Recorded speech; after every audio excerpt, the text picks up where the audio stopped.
Dice el 14, entonces Pedro, poniéndose en pie con los 11, alzó la voz y les habló diciendo: amén. Varones judíos y todos los que habitan en Jerusalén, esto os sea notorio. Noten esto y oíd mis palabras, porque estos no están ebrios como vosotros suponéis, pues que es la hora tercera del día. Mas ha dicho por el profeta Joel: y en los postreros días, dice Dios, derramaré de mi espíritu sobre toda carne. Derramaré de mi Espíritu Santo sobre toda persona. Esa es la luz que alumbra. Dice que la lumbrera de nuestra vida es Cristo Jesús. Y es el Espíritu Santo. Porque ¿de quién proviene el Espíritu Santo? De Jesucristo. Hermanos, ¿a qué quiero ir con esto?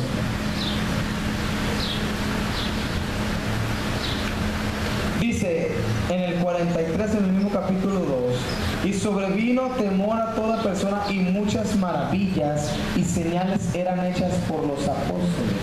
Todos los que habían creído estaban juntos y tenían en común todas las cosas. Y vendían sus propiedades y sus bienes y los repartían a todos según la necesidad de cada uno. Y perseverando unánimes cada día en el templo, y partiendo el pan en las casas, comían juntos con alegría y sencillez de corazón. Pero dice el 47, esto es lo más importante, ponga atención ahí.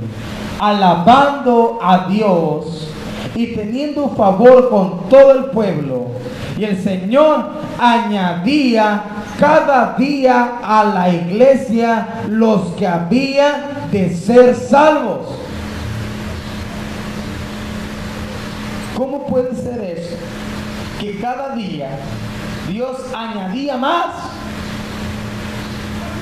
¿Por qué los apóstoles, cuando reciben la luz de Dios, cuando se levantan y resplandecen para hacer luz, en cuanto se levantan, comienzan a predicar y cada día la gente se convertía?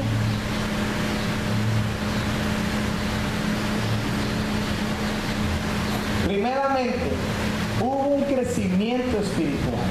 Cuando nosotros queremos servir a Cristo, primeramente tenemos que crecer espiritualmente. Estaban todos unánimes juntos. ¿Y qué pasó? Llegó un estruendo recio y comenzaron a hablar en lengua, comenzaron a recibir el Espíritu Santo, comenzaron a pensar cosas nuevas, prodigios y milagros. ¿Qué quiere decir esto? Que estaban unánimes. Dice otras versiones, unánimes en la doctrina, perseverando en ayuno y en oración. Entonces, hermanos, ellos estaban perseverando y buscando una espiritualidad, pero después llega un crecimiento social. La gente se empieza a dar cuenta de que ellos tienen un don de misericordia y reparten el pan en las casas, comienzan a vender sus propiedades, comienzan a dirigirse a las personas, empiezan a ayudar a las personas. Y la sociedad se da cuenta que el pueblo de Dios forma un todo de la sociedad, forma un todo de la comunidad de Jerusalén. Ellos se daban cuenta que la iglesia estaba haciendo algo por la comunidad y estaban predicando. Pero después de que hay un crecimiento social, llega el crecimiento en el cuerpo de Cristo. Se fundamenta los 120, se bautizan 3,120 hermanos. Forman un cuerpo, comienzan a predicar todos los días por el templo y las casas, y entonces el cuerpo de Cristo están unánimes, no hay división, no hay separación, sino que están todos juntos, apoyándose uno con otro.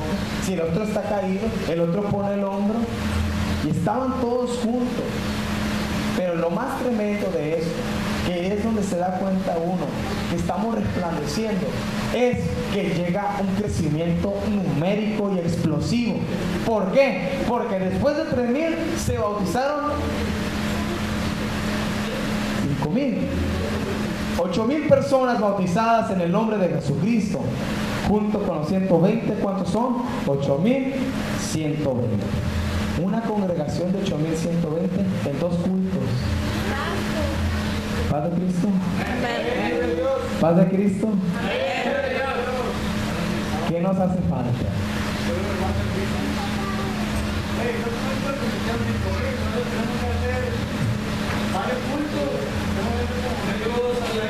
Amén. Tengo que predicar 8,000 veces para que se convierta uno. Pero hermanos, ¿cuál es la idea esta? Es que nosotros nos demos cuenta que tenemos que estar en la situación de la iglesia primitiva. La iglesia primitiva era algo estruendoso, que tanta persona, la verdad del gobierno, en aquel tiempo, me voy a ir a lo histórico, a lo teológico, en aquel tiempo cuando mataban a los cristianos, era porque el César miraba que era una rebelión contra el gobierno. ¿Por qué? Porque ya no les estaban permitiendo hacer lo que antes hacían al gobierno, y ya estaban dándole más tributo a Dios que al César. Ellos tenían que darle tributo al César, y lo que quería el gobierno romano, que estaba oprimiendo a los judíos, era que los judíos le dieran tributo al César. Y ya no le estaban dando tributo al César. ¿A quién le estaban dando tributo? Al Señor Jesucristo. Que valga la pena este aplauso para el Señor. Y voy a ir a esto. Esto es realmente lo que pasa. ¿Sabe cómo murieron los 12 apóstoles? Paz de Cristo. 11 murieron y otro fue torturado, Juan, el que quedó vivo y escribió Apocalipsis. Pero la mayor parte de los cristianos de la iglesia primitiva eran torturados. Les voy a decir cómo. Matías fue crucificado en forma de X. Pedro fue crucificado al revés, porque no quiso morir como su Señor. A Pablo le cortaron la cabeza, después ya de viejo.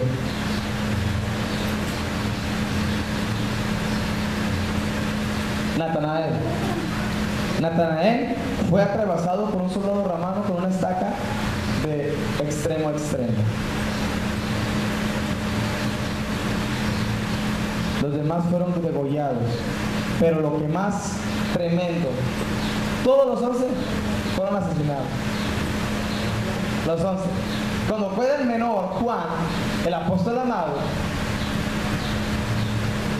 cuando antes de escribir Apocalipsis, los soldados lo meten a un tipo de pozo de aceite hirviendo y meten a Juan para ser hervido en aceite. Cuando lo meten, dura un tiempo adentro, lo sacan y sale ileso por un milagro de Dios.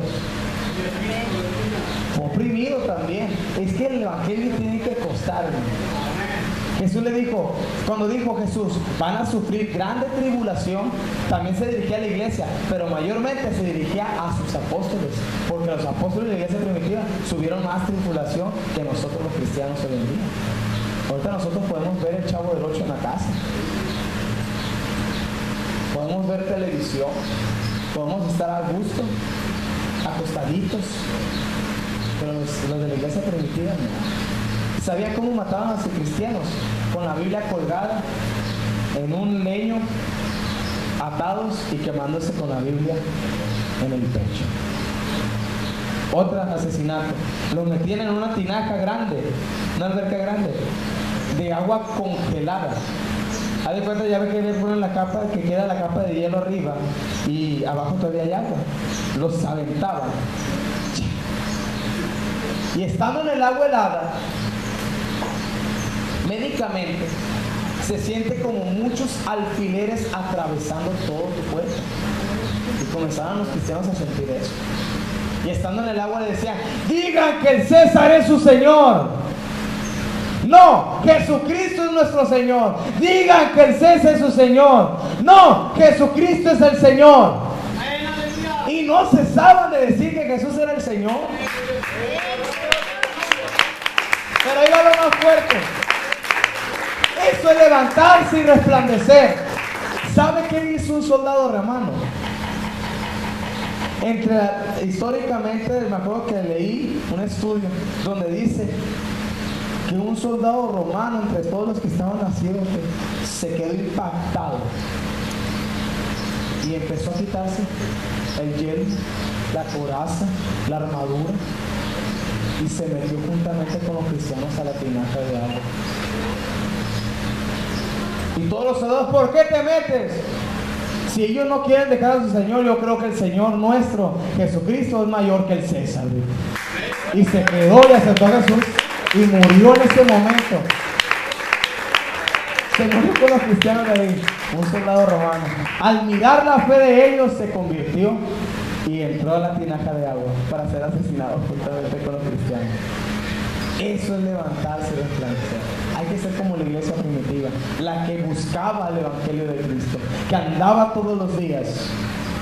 Eso es levantarse y resplandecer. Te voy a pedir que te pongas de pie y le des un gran aplauso a Jesucristo.